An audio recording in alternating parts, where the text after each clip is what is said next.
roughly $12,000 per year. That's what I am saving in rent and utilities. When I left my horrible little studio apartment in Koreatown, Los Angeles, I think they had just increased my rent up to $1,350 plus internet plus heating and electricity, whatever else bills they charge. I don't even know now because I got so much money. But it was horrible. It was a low quality of life. There was no parking. It was an older building, like older than Tijuana. And I was just extremely unhappy. I'm not originally from Los Angeles, so I have to make the statement, I'm not accustomed to low quality and high prices. That's just not the type of place that I come from. So I pulled up LA, put in the prices, has image. There's nothing in LA legitimate for $400. You can sleep on someone's couch or maybe sleep in their hallway, but you don't get anything in LA for $400. So let's scroll in here. Let's look at good old Koreatown. Let's try this one. Oh, two of them. Let's look at this one. Well, this one doesn't look so bad, but it's a studio, so you can get a studio apartment for $1,000. Obviously, your rent does increase every year, so don't be crazy. It's not $1,000. It's $1,000 the first year plus utilities. Let's see what else is in here. And this is what it looks like. $8.99. I've never seen anything for $8.99 in Koreatown. And this is pretty much what I was living in. You're thinking it doesn't look so bad. And it's not that bad of a price. It's not that bad of a price when you're hopeful that you're going to be able to move out and into something better. It's not that bad of a price when you're excited to, this is just to rent a room for $850, when you think it's going to be fun. And what I found when I lived in Los Angeles, and I lived there for years, is one, there's no parking. So it is $9.99, $8.99 plus parking tickets, because there is no parking unless you're fortunate enough not to ever move your car. You can pay for garage parking, which starts at around $400 a month.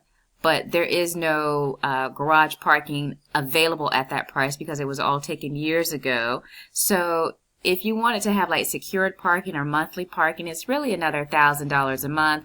Or you can drive around for about 2 hours and look for parking and hope you get lucky.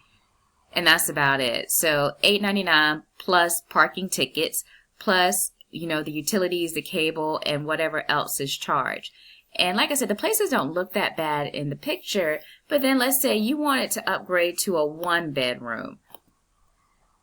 You're tired of your studio, you want to upgrade to a 1-bedroom. You're going to have a hard time upgrading to a 1-bedroom in a decent area that you can afford. And yes, you can have roommates, and I don't mind living with people. I lived with people really until I moved to Los Angeles. I just got to an age and a point where I didn't want any more roommates. I felt like I was an adult and I was working and I can pay rent, and I didn't want any more roommates. I just got to that point in my life. So you're really not going to find a 1-bedroom for $1,000. It's not going to happen. But pretty much once you get at that $8.99, $9.99 price point, unless your income goes up to roughly, let's say, I want to say $6,500, $7,000 a month, you're really not going to be able to move out of that studio.